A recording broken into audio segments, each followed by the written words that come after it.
Esta semana en Vaticano exploraremos la historia menos conocida detrás de la santidad de Juan Pablo II, de mano de sus colaboradores más cercanos en Roma.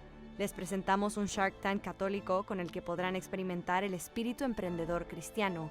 Y visitaremos Santa María in Via Lata en Roma para descubrir la primera morada de los apóstoles en la ciudad eterna.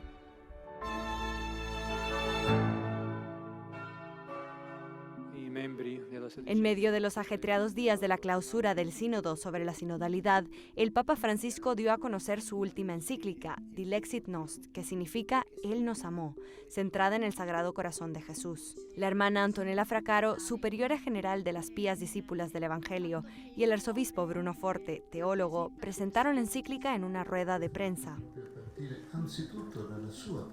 El arzobispo Bruno Forte destacó la importancia de la encíclica, describiéndola como clave para comprender la totalidad del pontificado del Papa Francisco. La idea central de esta encíclica es que el amor de Dios revelado en Jesucristo no es solo una experiencia íntima y personal, sino la fuente profunda que nos impulsa a amar a los demás, a cambiar la sociedad y a construir la paz mediante el diálogo y el respeto. Coincidiendo con la conclusión del sínodo sobre la sinodalidad, Dilexit Nost también desafía a los líderes de la Iglesia a encarnar la compasión. El arzobispo Forte destacó el llamamiento del Papa a un modelo de gobierno eclesiástico basado en la empatía y la verdadera sinodalidad. La encíclica se dirige directamente a los padres sinodales, invitándoles a fundamentar la misión de la Iglesia en el ágape de Cristo. El Papa deja claro que solo a través del amor podemos anunciar con alegría y eficacia el amor de Dios. En su intervención, Sor Antonella Fraccaro destacó la llamada personal a la acción que contiene la encíclica. Como dice el Papa, yo soy mi corazón. Referirse al corazón de Jesús significa alimentar nuestro propio corazón, aportar calidad a nuestra vida a través de la bondad y el amor de Jesús. La publicación de la encíclica marca también el 350 aniversario de la primera aparición del Sagrado Corazón a Santa Margarita María Alacoque. En la encíclica, el Papa Francisco llama la atención sobre cómo esta devoción ha revitalizado históricamente a la Iglesia en tiempos de malestar social y sirve como fundamento espiritual para responder a los desafíos globales de hoy.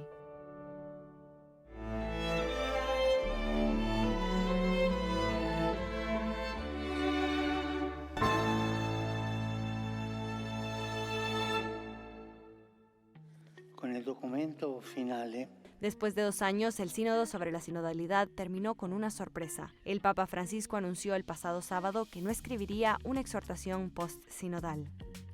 Non intendo pubblicare una esortazione apostolica. El Papa explicó que quería reconocer el trabajo realizado por la Asamblea Sinodal y que no veía la necesidad de escribir una exhortación apostólica, puesto que el documento final del sínodo ya proporcionaba indicaciones muy concretas para la Iglesia. El documento final del sínodo se ha publicado este 26 de octubre. Cada uno de sus 155 puntos ha sido aprobado por mayoría de 2/3 de la Asamblea.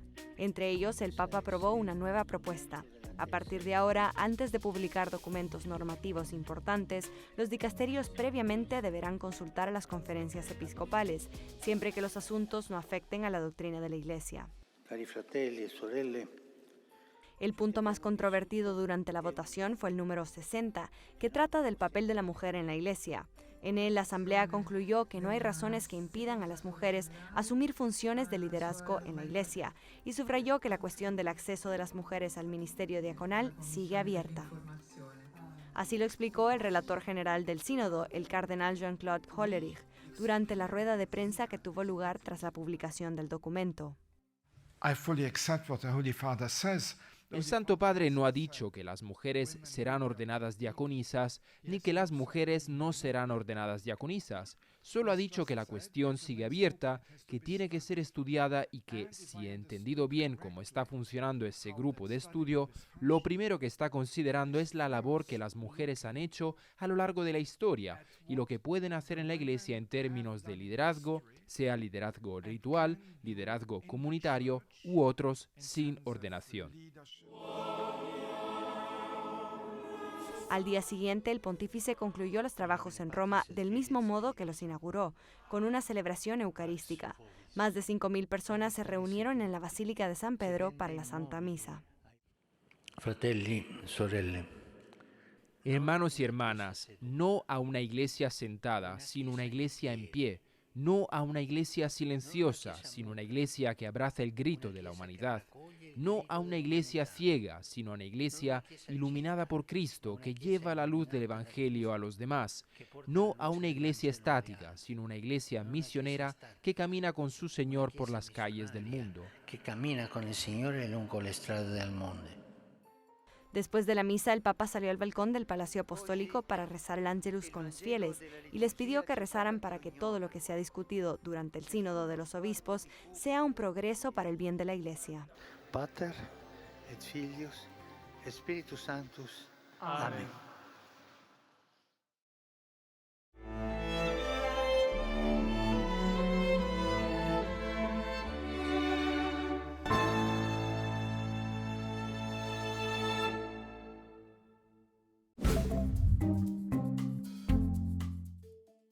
Hola y bienvenidos al Vaticano Updates de esta semana, las noticias más importantes del Santo Padre y del Vaticano.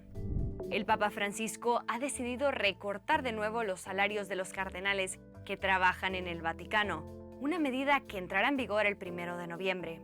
En concreto, el recorte salarial o estipendio se producirá en dos ámbitos: el bono por secretaría y la asignación de oficina, dos modalidades que formaban parte del sueldo mensual.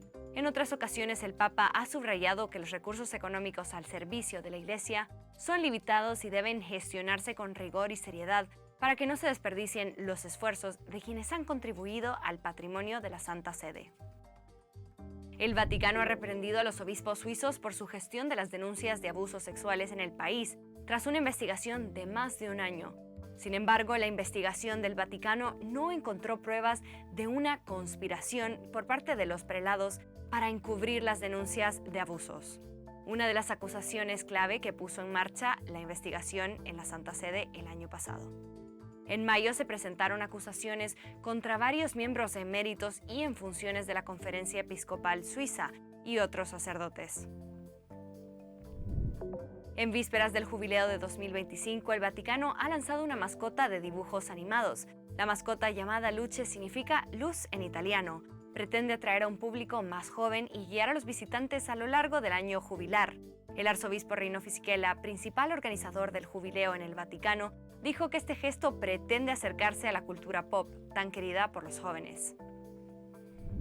El cardenal Renato Raffaele Martino ha fallecido a los 91 años. El purpurado sirvió durante 16 años como diplomático del Vaticano ante las Naciones Unidas y dirigió dos importantes consejos pontificios.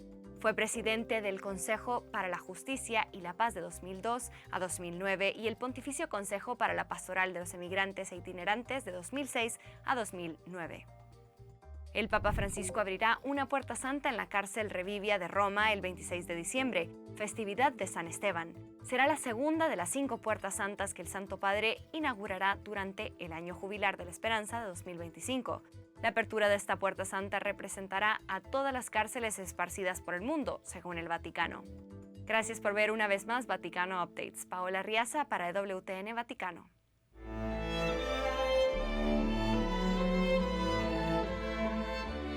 En breves instantes revelaremos algunas de las historias jamás contadas de San Juan Pablo II, vistas a través de los ojos de quienes mejor le conocieron.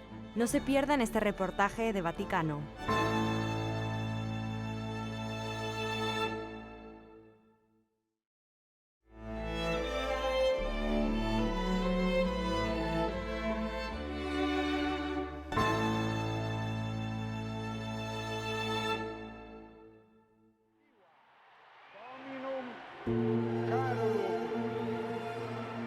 Sancte Romane Ecclesiae Cardinalem Wojtyła.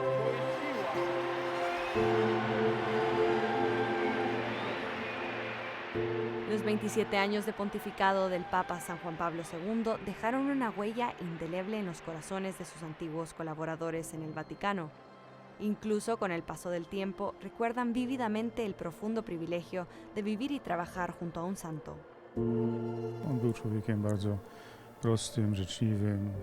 Era un hombre muy sencillo, de buen corazón, tierno y sensible. Eso era lo que realmente nos encantaba de él. Participar en sus oraciones era también un estímulo para seguir comprometidos y apoyar al Santo Padre, pero le veíamos más como un padre que como un santo. Ale bardziej traktowaliśmy go jako ojca aniżeli jako świętego. El prelado polaco, el padre Paweł Tasnik, trabajó para Juan Pablo II durante más de una década. Moja praca polegała na tym, że Cuando el Santo Padre preparaba sus textos, ya fueran homilías o documentos, solía simplemente dictarlos y luego yo los escribía sentado a su lado. Es que se cayó en 1994 y se rompió el brazo. Ya no podía preparar sus textos, así que se le sugirió que empezara a dictarlos. Empezábamos a las 10 de la mañana. Él solía venir después de la meditación, que empezaba justo al terminar el desayuno, y dictaba párrafos completos. El escrito solía salir enseguida. przychodził po medytacji. Con sus palabras y su voz, Juan Pablo II trató de llegar a todos los rincones del mundo, revolucionando la comunicación vaticana y la Radio Vaticana. Umberto Civitarese dedicó 44 años a Radio Vaticano desde 1980. Mai avrei immaginato. Juan Pablo II fue quien dio el impulso a Radio Vaticana en aquellos años. Se contrató a mucho personal nuevo. Impulsó mucho la programación de Radio Vaticana, llegó a tener más de 50 idiomas.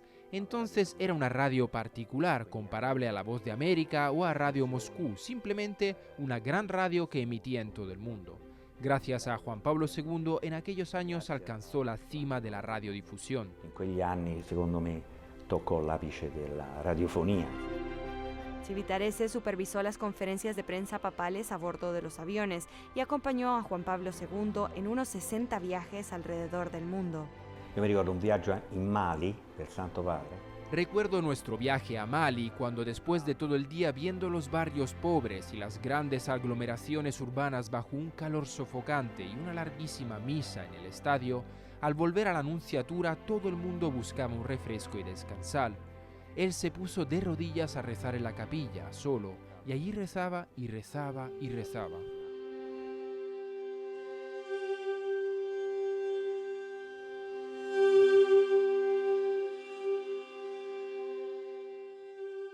La oración era la constante de toda su existencia.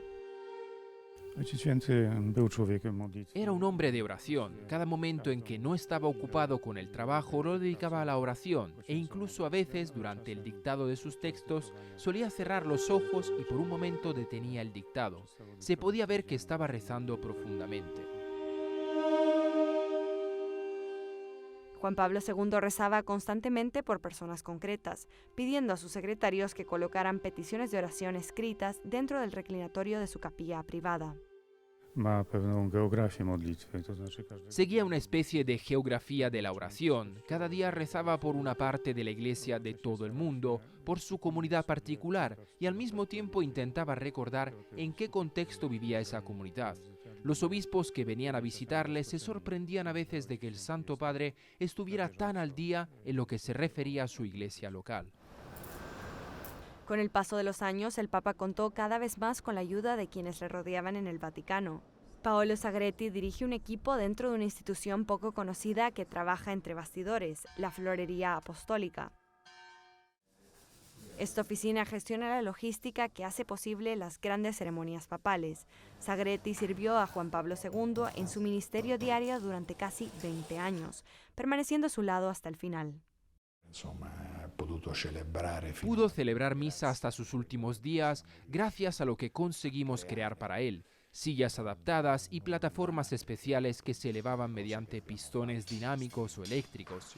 Eso le permitía, por ejemplo, hacer la elevación cuando celebraba misa, en la época en que ya estaba muy enfermo e incapacitado. Todo era para ayudarle a participar en las ceremonias. Uno de los acontecimientos más emocionantes del final del pontificado fue la Jornada Mundial de la Juventud del año 2000 en Tor Vergata, en Roma.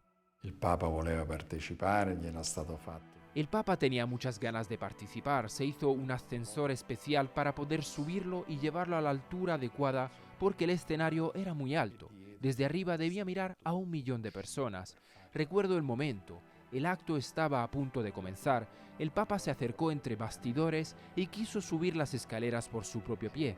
Bueno, apoyado en su bastón, no exento de enormes dificultades. Me impresionó porque no podía avanzar. Se golpeó a sí mismo con el bastón porque se enfadó por no poder avanzar. Non riuscivo a andare avanti, io mi trovai lì e rimasi un po' sbigottito.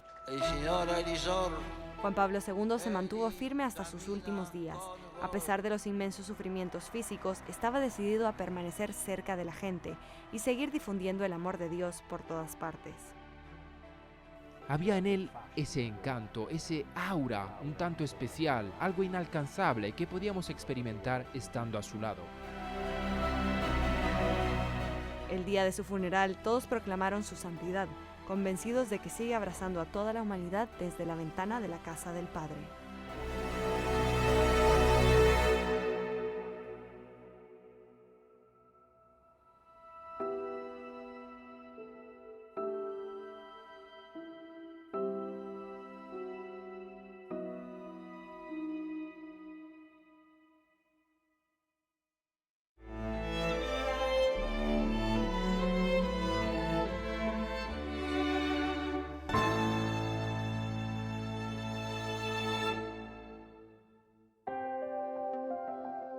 Me llamo Moritz y soy de Berlín, Alemania. Me llamo Miriam, soy de Noruega, pero vivo en Francia. Valeria Vogler-Deinhardstein. Soy Valerie, soy una empresaria austroitaliana. Fue genial, una gran oportunidad para presentar nuestra empresa y buscar compañeros cristianos que pudieran invertir y también asesorarnos para dar el siguiente paso. El 14 de octubre, distintas empresas y ONGs se reunieron en la sala de juntas de la Universidad Pontificia de la Santa Cruz de Roma para presentar sus ideas a los inversores. Sin embargo, no se trataba de las típicas presentaciones de una startup, ni los inversores eran empresarios habituales del exitoso programa de televisión Shark Tank. Se trataba de un Shark Tank católico y los fundadores de las empresas eran un grupo eclético de concursantes de todo el mundo. Me llamo Samuel Samara, nací y crecí en Ginebra, Suiza. Mi nombre completo es Fran Orisol, vengo de Zagreb, Croacia. Estoy lanzando mi startup, que es una empresa que se ocupa de snacks naturales deliciosos, es decir, ofrecemos una alternativa saludable y productos que se envuelven en envases compostables. Pero ¿cómo se alinean los negocios y la inversión con la doctrina social católica? El Papa Francisco ha abordado específicamente esta cuestión con sus intenciones de oración centradas en que las pequeñas empresas cumplan con su responsabilidad social de generar oportunidades y trabajo. El Shark Tank católico fue organizado por el Instituto Acton, un think tank centrado en la promoción de los principios del libre mercado y las virtudes cristianas. La idea fue de Michael Severance, director de la oficina del Instituto Acton de Roma. Queríamos realizar un encuentro que abrazara el carisma que el Papa Francisco siempre nos ha pedido. Aquí estamos haciendo que los empresarios con sus pequeñas y medianas empresas se reúnan con las grandes empresas en términos de financiación, buscando no solo asesoramiento, sino inversiones reales en tiempo real en sus asuntos. Uno de los inversores presentes en el acto es el director de la incubadora católica, el padre Andrew Lesko. Le preguntamos por la importancia de la participación de la Iglesia en el mundo empresarial. La moral y la ética son una parte muy importante en el mundo de los negocios, son una parte muy necesaria de los negocios, pero una parte de los negocios que desafortunadamente falta en la era secular de hoy. Es por eso que hoy animamos a la gente a vivir su vocación y a vivir la moralidad y la ética en todas sus actividades empresariales.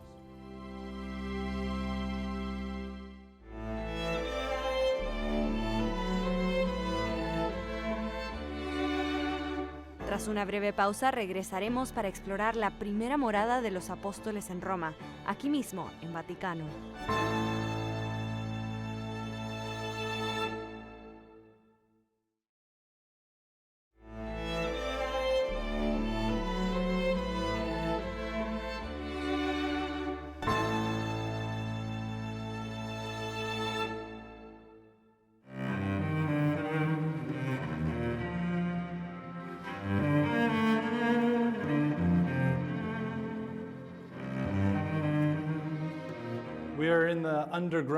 Nos encontramos actualmente en la cripta subterránea bajo una de las iglesias del centro de Roma, Santa María in Via Lata. Se cree que esta cripta es uno de los lugares donde Pedro, Pablo y sus colaboradores, Marcos y Lucas, se alojaron cuando llegaron por primera vez a Roma.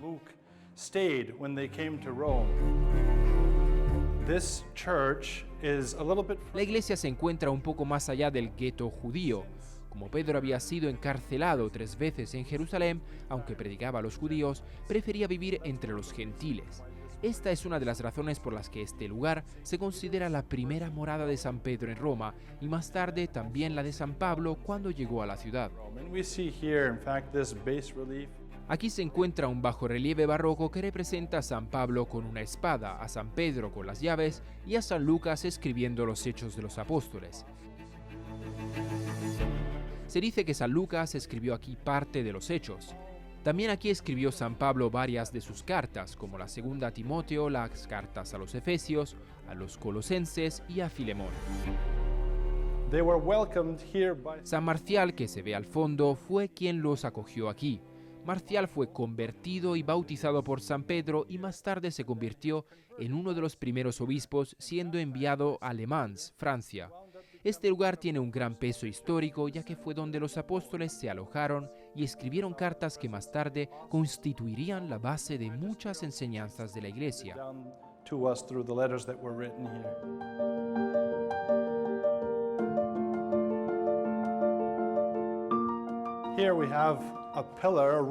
También vemos un pilar romano que se reutilizó para conmemorar el arresto domiciliario de San Pablo.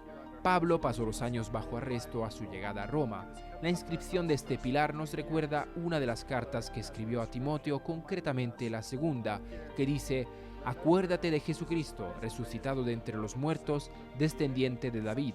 Este es mi evangelio, por el que estoy sufriendo hasta el punto de ser encadenado como un criminal. Pero la palabra de Dios no está encadenada». La inscripción subraya que, aunque Pablo estaba encadenado, la palabra de Dios permanecía libre y sin ataduras. En las inmediaciones, expuestas en una caja protectora, se pueden ver las cadenas que un día mantuvieron encadenados a San Pablo.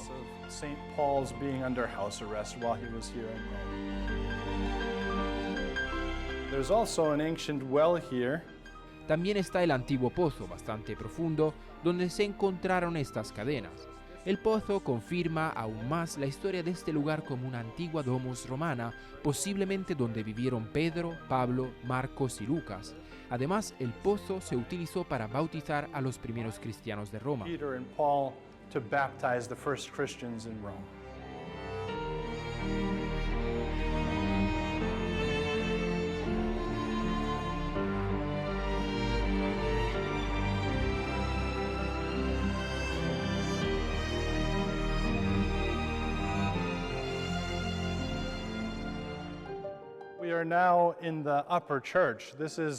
Ahora nos encontramos en la iglesia superior, una iglesia barroca construida en el lugar de la original medieval que data del siglo XVII. En el centro hay un icono de María del siglo XII conocido como María Advocata.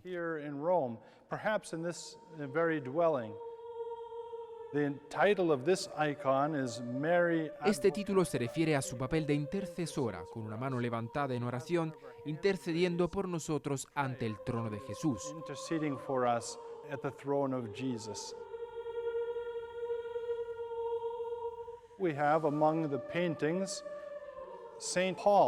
Entre las muchas pinturas hay una de San Pablo bautizando a Santa Sabina, una de las primeras cristianas de Roma. Fue una de las primeras conversas romanas. Vivía en la colina del Aventino. Aunque esta iglesia está dedicada a María, debido al icono de María Advocata, pintado por San Lucas, las pinturas nos recuerdan la presencia que los apóstoles tuvieron aquí en Roma, su predicación, su impacto y su legado duradero. They left on the Roman people through their teaching and through their example.